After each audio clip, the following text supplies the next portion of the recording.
Some of your favorite actors have used Backstage to kickstart their career. Denzel Washington, Al Pacino, Viola Davis, Chris Evans, that's Captain America. And all you have to do to be just like Captain America is go to backstage.com/subscribe and enter the code ENVELOPE at checkout for a 30-day free trial. That's 30 days of access to thousands of casting notices uploaded daily. Subscribe to Backstage today, and again, use code ENVELOPE at checkout, ENVELOPE, for free.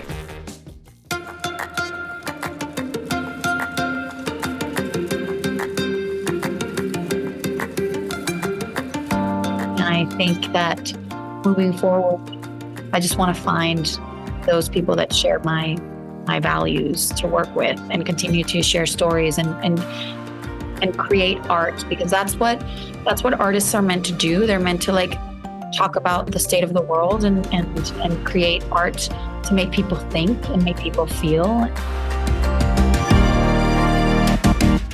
Welcome to a brand new episode of In the Envelope, the Actors Podcast, where the most award-worthy names in film, television, and theater join me, Backstage Senior Editor Vinnie Mancuso, for a complete guide to the creative life. And that includes navigating major, unexpected shifts in your career, which is why we are thrilled to be joined today by the deeply talented Melissa Barrera. Now, there's a pretty good chance you've seen Melissa's name recently as it relates to the Scream franchise. Along with co-stars like Jenna Ortega and Jasmine Savoy Brown, Melissa helped revive the late, great Wes Craven's iconic slasher franchise with the 5th and 6th entries in 2022 and 2023, respectively. And it's also a franchise that Melissa is no longer involved with. She was surprisingly let go by Spyglass Media due to social media posts regarding the crisis in Gaza. We, of course, touched on that and how the experience sort of reframed her views on the industry and her place within it. We also dove into the career that led her to this place, as well as the future that lies in front of her. That includes Abigail, her latest starring vehicle, a reimagining of the Universal horror classic Dracula's Daughter, from her Scream collaborators, Matt Bettinelli-Olpin and Tyler Gillette. Melissa plays Joey in the film, one of 6 criminals hired to kidnap and ransom a young girl who turns out to have a taste for blood. This is a great, wide-ranging chat. Let's just get right into it. Here is Melissa Barrera.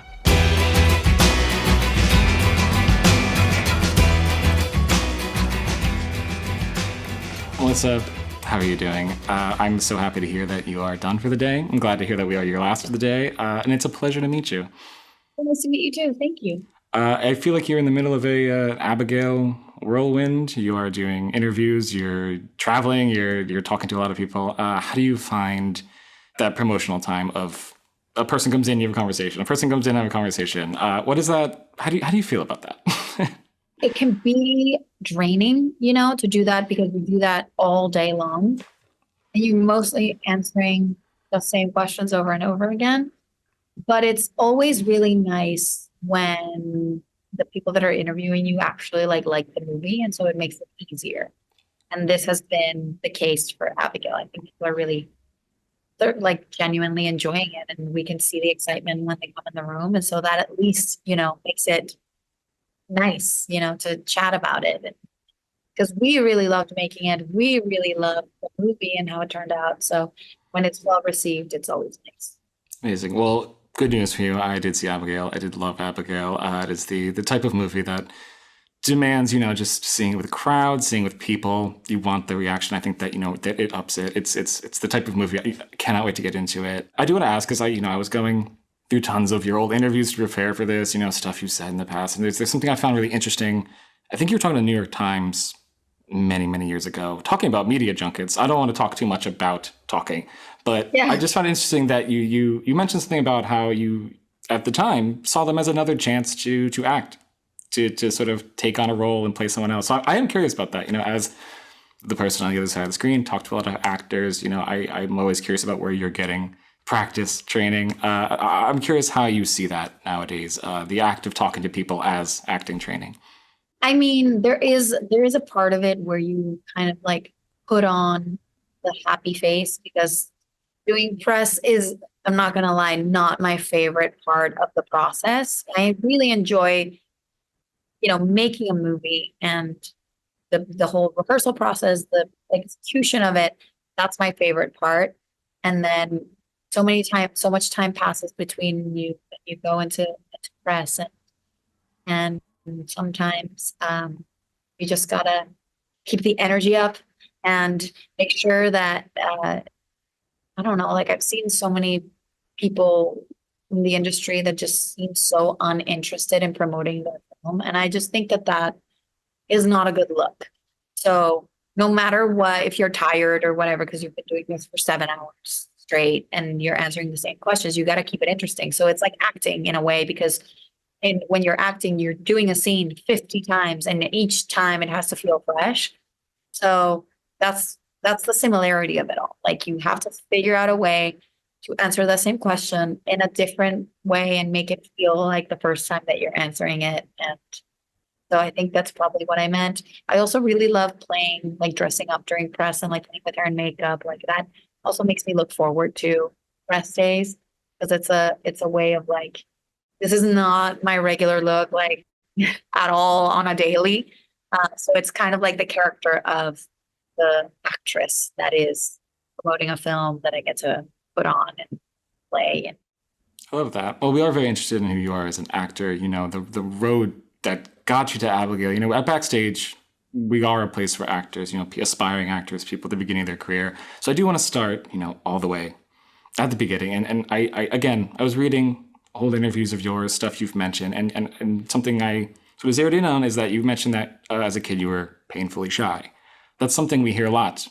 People who are now in front of the camera, they grew up, not really wanting that attention. So I'm curious, what was the initial draw to acting for you? What was the jumping over that barrier for you all the way back then? I think for me, it's always about the feelings that performance can evoke in an audience.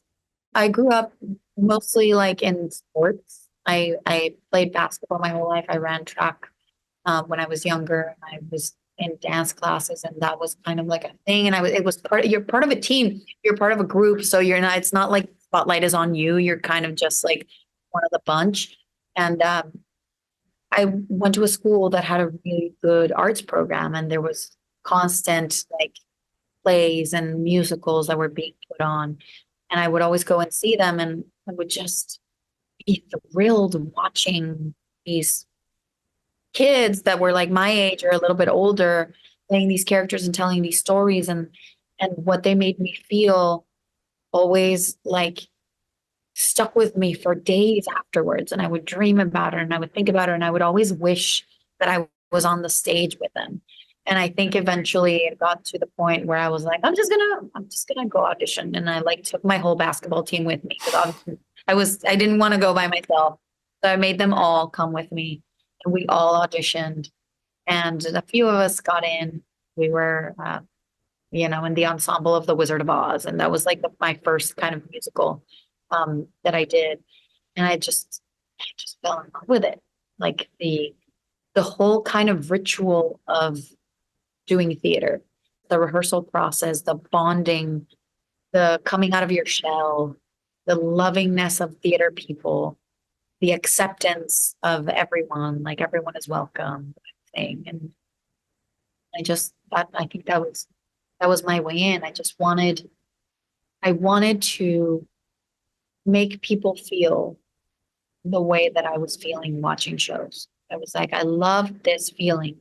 I can't stop thinking about this. I love that they take me on this journey. I love that I can identify with these characters and that I'm thinking about them like for an entire week afterwards. And I want to make people feel that way.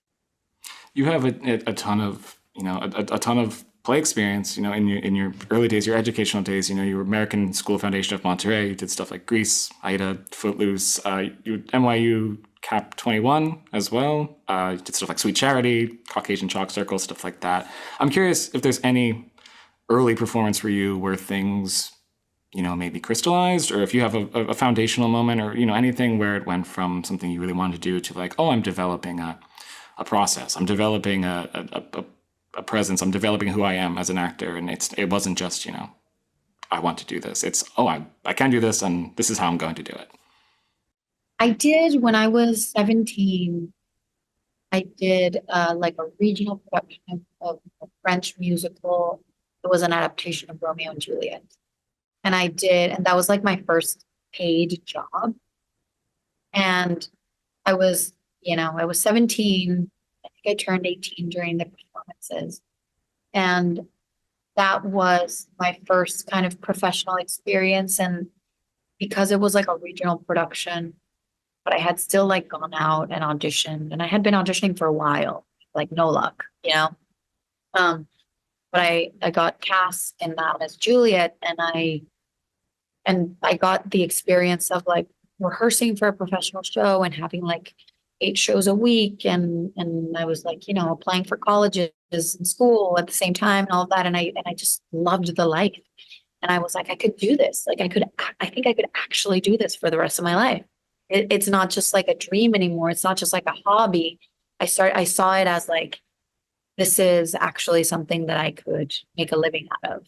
And I think that also helped my mom realize that I could actually make a living off of that, because up until then, my mom was the most supportive person ever. Like I could tell her like, Mom, I want to learn paragliding. And she'd be like, okay, let me Google like where you can, classes. Like she's the most supportive.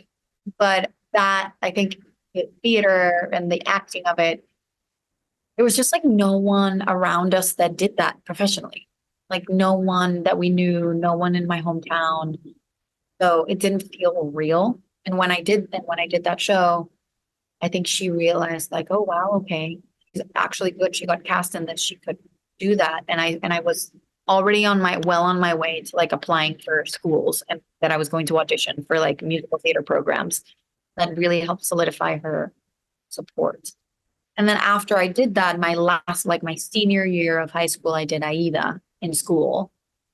And I discovered like my comedic chops there. Like I realized that I had comedic timing for the first time. And I like loved the sound of laughter. Like when you make people laugh in an audience, there's nothing quite like that. And so that was also like a moment for me where I was like, I'm funny. Okay, I like this. And yeah, it was just like I still remember, because I was auditioning for both Aida and Amaris. Obviously, this is a Mexican production, so like it's not like authentic casting. But like, so I was auditioning for both roles, and I was up against like one of my really good friends, and we were both auditioning for both roles. And when we were like literally doing our final callback, and when I played Amaris, the whole like all the teachers that were casting, the whole creative team were like cracking up, and I was like, I didn't even know that line was funny, like that kind of thing. And I got that role, and it was an incredible experience for me. And that's when, like, it's sort of like an act when you accidentally find out that you can do something, and it's like, oh, wow, like that's cool. Let me hone that. Let me like become even better. Oh yeah, that was another like cool experience in my acting journey. Absolutely. I'm so glad you mentioned, discovering you had comedic timing, because something I love asking people on this show, because we get all different kinds of answers, is whether or not you think that somebody can, who wants to be an actor, wants to be a comedian, can learn comedic timing, whether or not it's a skill that must be in there, or if it's like music where you can learn the notes. Does it depend? I'm always curious to hear what people think. I think you can learn everything. I genuinely think that you can learn everything. But I also think that especially like comedy, comedic timing is something that certain people are just have. And that like, it's just natural to them. And I do think that comedy is hard. I think it's probably harder than drama, in my opinion. And I think some of the funniest actors that I know are some of the best actors, because not everyone can have the comedic timing that feels natural and that's like effortless. That's the funniest kind, I think. But almost all like really, really good comedians can be dramatic. So I don't know, like one of the prime examples for me are like Jim Carrey and Steve Carell. Mm-hmm. You know, like these are like some of the funniest actors, and then they can like tear your heart out in their dramatic roles. And I know that like Jim Carrey, like something like I don't know, like I just used to be obsessed with him, so I would watch like everything that he did. And some of his most dramatic roles, like people just don't even think about, but like he's like really, really good. Absolutely. And so, and Steve Carell, obviously, we know that he's an incredible actor, both comedy and drama. But yeah, I do think that like I have a special like admiration for really good comedic actors. It is something that, like you said, it's so hard, and when it's done right, it looks effortless. So it kind of, I always find it kind of flies under the radar sometimes. You know, it doesn't get the awards recognition. You know, supporting characters that are in comedies, they're doing incredible character work, but we're like, oh, they're just funny. It's like, no, that's hard. That's actually It's interesting that you mentioned watching people growing up, seeing what people are doing. I'm curious. I've seen you again. This is just something you said in the past. I hate throwing people's words back at them, but oh, it's fine. It's the research. Remind me. I've seen you say that you're not the type of actor who disappears into a role. You have a process that's very relating to the character, finding your way in. I'm curious at what point in the process of booking jobs, doing auditions, where you discovered what your preferred process is. And it's always so awkward to ask people what their process is because it's it's such a loaded term. But when did you sort of think to yourself or discover or just sort of find that, oh, this is what works for me. This is what I'm going to do when I am step one preparing for a character? I tried it all, I think, because when you're in acting school, you get taught lots of ways to like analyze scenes and reading between the lines and doing the 4 lists and like writing a diary of their entire life and all sorts of things to get into a character, to create a character. So I've pretty much done it all, and even like method acting and like trying to like not get out of the character ever while you're, and I just found that that's exhausting. And that it doesn't really make me any better personally. I think everyone has their own process. I don't have a set process really. It kind of varies depending on the role. Some roles for me require much more work than others. I find that sometimes if I have like a source material, like that's enough for me to like do an investigation and fill in the blanks of the script. Sometimes the script itself gives you a lot of information from the character. Sometimes I like go out and do research. I like go and interview people. It depends on the role and how prepared I feel for it or not. But I don't really have like a set process. I think I just try to fill in as many blanks as I can. Mm-hmm. I've listened to a lot of actors that I admire, and I've kind of stolen little things from them. One thing that really helps me is acquiring a skill for a character. Like that really helps me get into a character.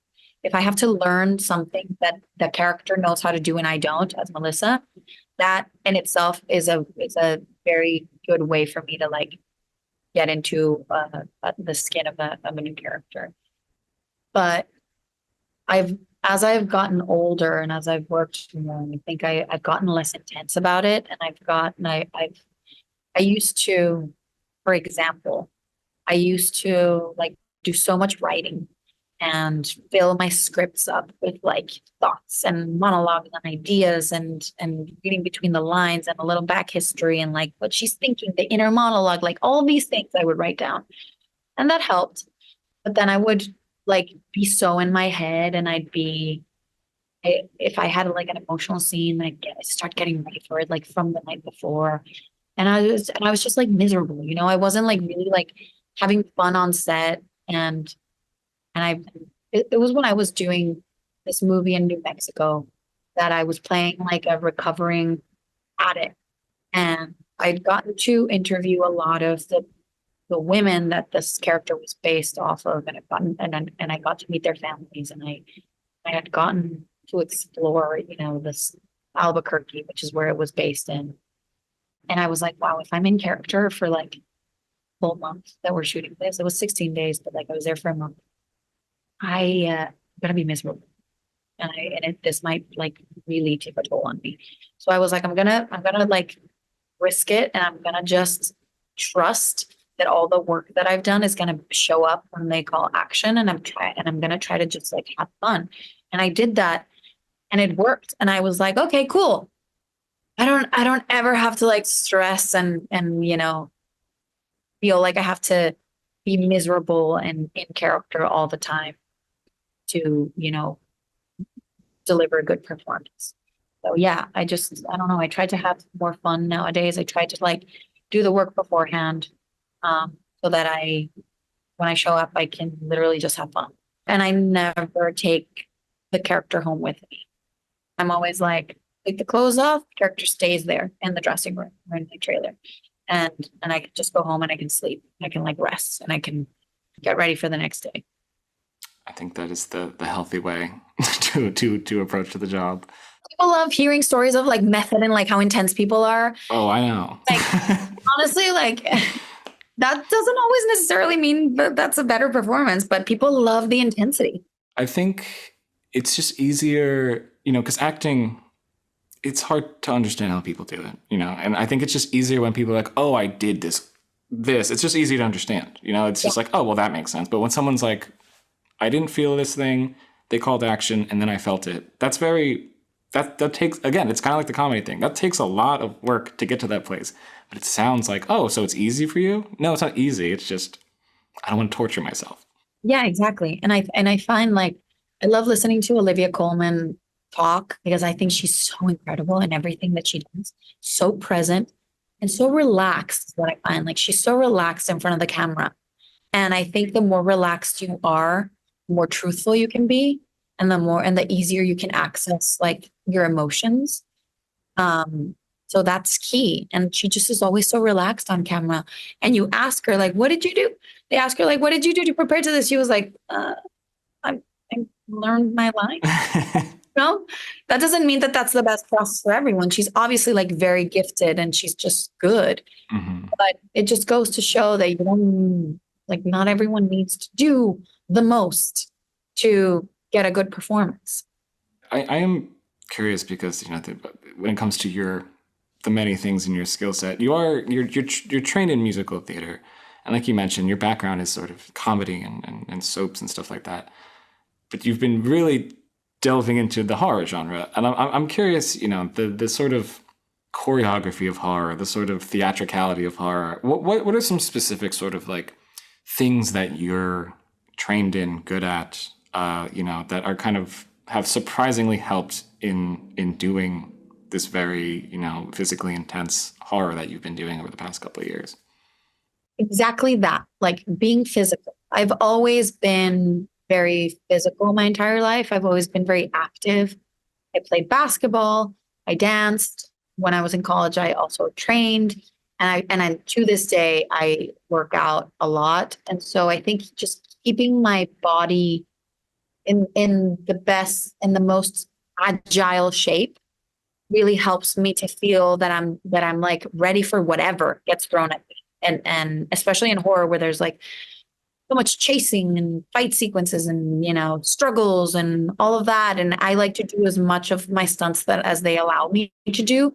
And feeling strong in my body gives me more confidence to be able to do all of that. And just, it makes me feel better with myself, really. Just knowing that that I feel strong and that I can do anything that they want me to do, or at least try, So yeah, I think just being active is a big part of my life. And in horror, it does come in handy. Definitely. The endurance of it. I am, because we sort of touched on this a little bit. And again, I don't want to talk about junkets, but you mentioned the sort of keeping the energy up.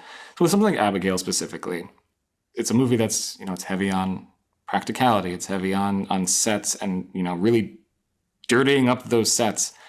people that don't really understand the logistics of production, for every blood explosion, for every geyser, anything like that, that is a reset for another take. That is, oh, I have to sit here while we clean me up so we can do one more take.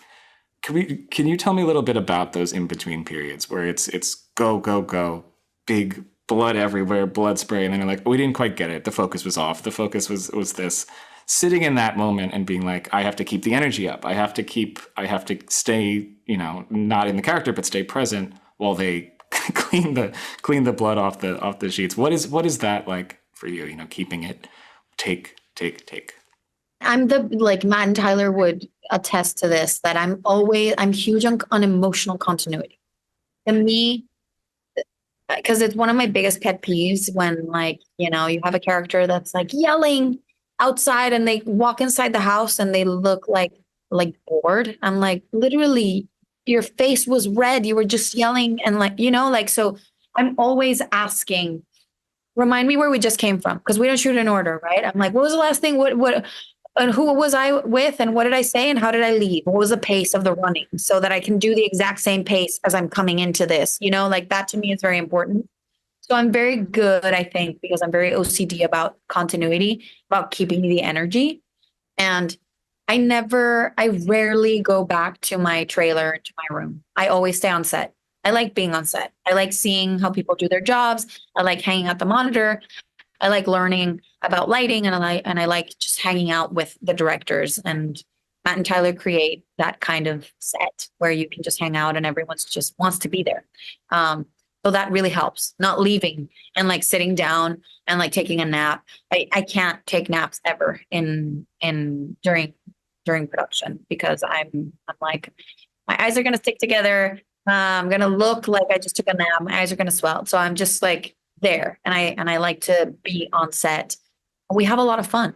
So I try, I've been very lucky that I've worked on sets, almost all of the projects that I've been a part of, where we all get along really well, cast and crew. And so in the in-betweens, we're all chatting and having fun and laughing and telling jokes. And so that really helps to keep the energy up. Although there are some times where after take number 15, doing, I don't know, whatever, and Matt will be like, your energy is a little low. Can you bring it up? And I'll just be like, well, yep, it's take 20. So, okay, thank you for telling me that. And, that's it. You just bring it up. You either do jumping jacks or burpees or whatever you need to do, and you're back in it. I don't even remember who said it on this podcast, but somebody, was telling me about this advice they got, where before every action they think about, where am I coming from? Where was my character 1 second before they come on screen? And I never thought about that, because it just keeps you're sort of launching yourself into the scene. And it just creates the through line. It just feels more seamless, and because it's really hard to shoot in order, that's something that I always notice when I'm watching films, when there's a break in energy or a break in something that doesn't feel like it's seamless. Mm-hmm. And I always notice that. So it's something that I try really hard to not have happen for me in my character arc.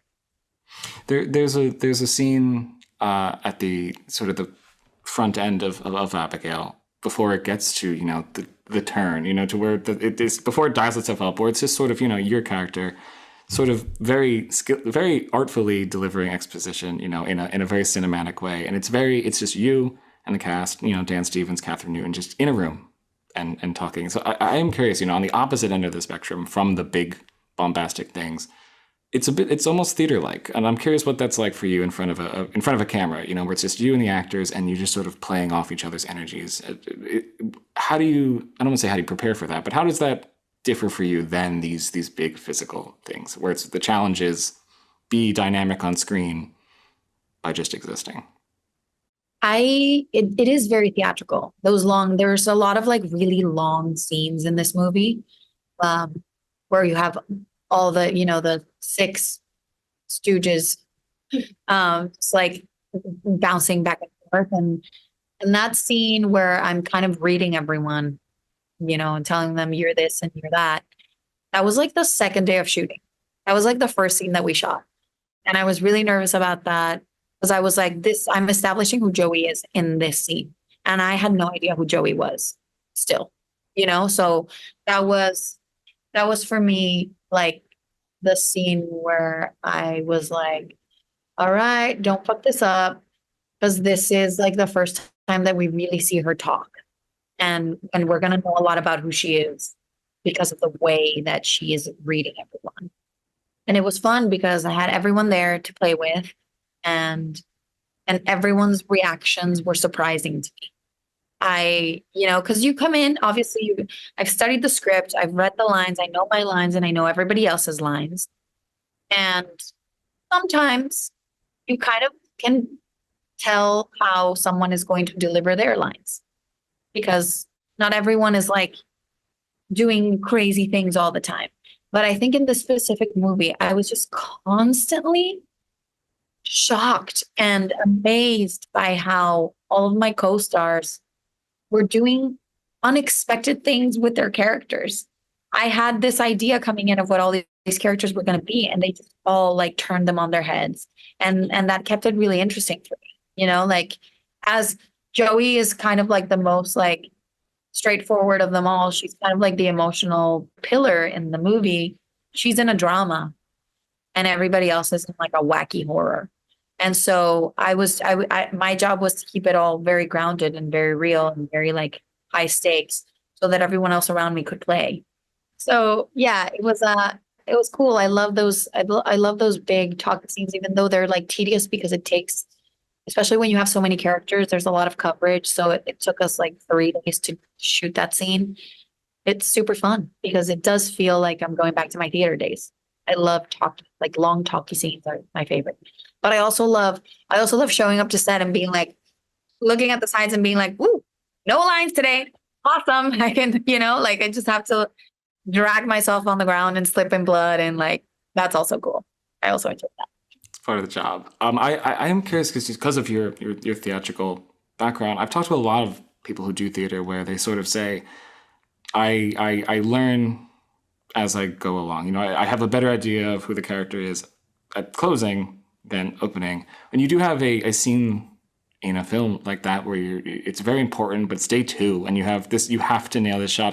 How is it sort of letting go that that's the take or those are the takes that's going to be in the movie? There is no day 2 of that scene. There's no day 3 of that scene. You have those takes. So I'm curious, what is the process like for you just sort of accepting that I gave it my best shot? That is what that's my day shooting that scene, and that's what's going to be in the movie. Yeah. I feel horrible all the time. It's awful. I never think that I did the best that I could have done. I'm always like, oh, that sucks. But you got to trust that like the directors saw something and they can, like, all they need is one good take. That's literally all they need. So even if like I feel like shit, if they're like, we got it, especially with Matt and Tyler, like we know each other so well that at this point, if they say we got it, I'm like, okay, yeah. And sometimes they'll be like, we got it. Do you want one more? And I'll always say yes. Like always. I will never turn down another take. But I've learned to like really trust them because I know that I will never be happy with myself. I've also heard people say that one last take is the place to play. Like I'm gonna take this to just I wasn't gonna do it when we didn't have it, but now we have it. I'm gonna try something. And sometimes that's the winner. Sometimes you're like, oh, you discover something. You're like, oh, cool. That was different, and that felt right. And you gave them options. I always want to give the directors options. Absolutely. For them to play with in the edit. I'm curious because we've talked about how you sort of, discovered things over the course of working, trial and error, finding your process as you got older and worked more. Working with Alicia as Abigail, who's incredible in this movie. I'm curious about working with basically a kid actor taught you about acting, because I feel like it's easy to sort of get into your own process, and then you work with a kid actor and you're like, oh, they're very fresh to this. What did working with her and seeing her process as somebody who is new to the industry teach you about your own way you work? I've always been very impressed by child actors. Mm-hmm. I wasn't a child actor. I didn't start acting until I was like, in theater and when I was 17, 18, and in TV until I was 21. So I just am deeply in awe of what children can conjure up and how they can like play pretend and do it so well. Because even when I was starting out, I sucked and I was a little older. So I'm always like deeply impressed. And Alicia is such a natural and so professional. It never felt like I was acting with a child. She always felt like a professional, just a tiny professional. And what I loved about her the most, I think what I learned about her is the fearlessness of like committing to a choice and like doing it and doing it fully every time. That was beautiful for me to watch. And I was so impressed by her, not just because of her acting and like, all the things that she had to do. She's Irish. She was doing an American accent. She was wearing contacts. I don't think I knew that. Yeah. That's impressive. She was doing an American accent. She had like teeth that like made her talk weird. But she had to get used to that. She's wearing contacts that made her like partially like blurry blind. And she's wearing this like tutu. And she's having to like do all these like acrobatic, like balletic moves and sell them in like all their truth. And like a gajillion lines. And her being the only child with like all adults. Like it was just so impressive, and I think she's such a star, and I learned so much of her from her like commitment and her fearlessness. And yeah, it was just amazing. It was just incredible. Like I think she has such a like a bright future ahead of her. Like the idea that this is her second big movie and she's already played a character like this. Mm-hmm. Like that's crazy. The range, right? Like it's just incredible. I adore her. And she's also like the sweetest person. Yeah, I just love her. The hardest part I think about working with a child, not anything to do with her, but because they have to like go on breaks. Mm-hmm. So we would shoot all her stuff and then she would have to like go on and do schooling. Poor thing. She was always like trying to get out of the school and she was like, can I just hang out here? We would like make her go and take school. Oh, you legally have to go do math right now. Yeah. And so a lot of the times we had to act with a stand-in. Mm-hmm. And it wasn't the same, right? Having like the incredible elite and like giving her performance versus having just a stand-in like there. But it was just like, she's so amazing. I love that. It is a very, very impressive performance. Yeah. So as we sort of come, as we wrap up a bit here, I do want to sort of turn to the future and all that type of stuff. And it's something I absolutely don't want to harp on, but I just want to touch on briefly is, the whole experience with the Scream franchise. And, if anybody's interested, your statement's not hidden. It's out there for all to see. I am curious though, as who you are as an actor, having gone through that on the other side of it, how that affects you as somebody in the industry. Has it changed your goals? Has it changed your sort of view on the industry? Basically, how does it affect you as somebody, in this industry who has their own goals and is sort of navigating all the complication that comes with the industry? How has it changed your mindset as an actor and a performer and a presence? It's made me definitely look at the industry differently. It really disappointed me, a lot. Like it kind of like, I don't know what you would call it, but there was definitely disillusionment that happened, but it also like made me stronger And it did change my perspective of like what I want to do with my career that goes beyond acting, and really like continuing to stand up for people that need it, and to speak about the state of the world and the injustices. But I also like, it gave me so much hope because I've found that I have so much support too, like it's not all nice out there, but there are a lot more loving people and supportive people and like-minded people. So that gives me hope. And I think that moving forward, I just want to find those people that share my values to work with and continue to share stories and create art, because that's what artists are meant to do. They're meant to like talk about the state of the world and create art to make people think and make people feel. And that's what I want to continue to do. And I want to really be purposeful, intentional. Thank you for that. We'd be very intentional with the stories that I choose to be a part of moving forward. And I just want to help to make the industry feel like a safer place for everyone, and make it better. Absolutely. And you've also mentioned that part of that goal is a desire to direct and produce yourself. I think work on indie stuff like My Monster, it kind of showed the power of having creative control and stuff like that. So as we come to the end of our time here, I'm curious what ideally a directed, produced by you project is. What is the type of thing that you would like to be at the helm of in an ideal scenario? All sorts of things. I would love to do to start like a new exciting like action adventure franchise. I would love to continue to do musicals. I love musicals.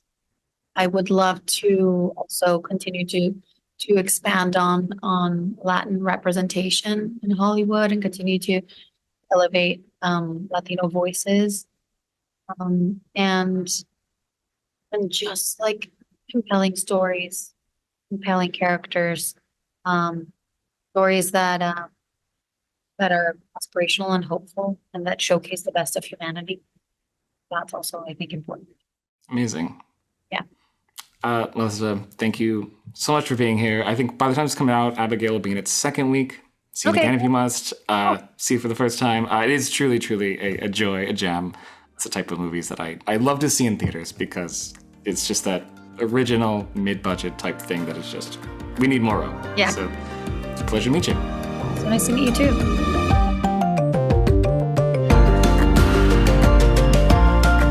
Thanks, as always, to our brilliant producer, Jamie Muffett, and to the whole team at Backstage. Samantha Sherlock, Mark Stinson, Caitlin Watkins, and of course, Kasey Howe. Visit Backstage.com, and don't forget, you can subscribe to Backstage with code ENVELOPE at checkout for a free trial. 100% free, you simply cannot beat that. For more exclusive content, find us on Facebook and Twitter at In the Envelope, and subscribe, share, and leave a comment. Who should we interview next? Let us know. Thanks for tuning in.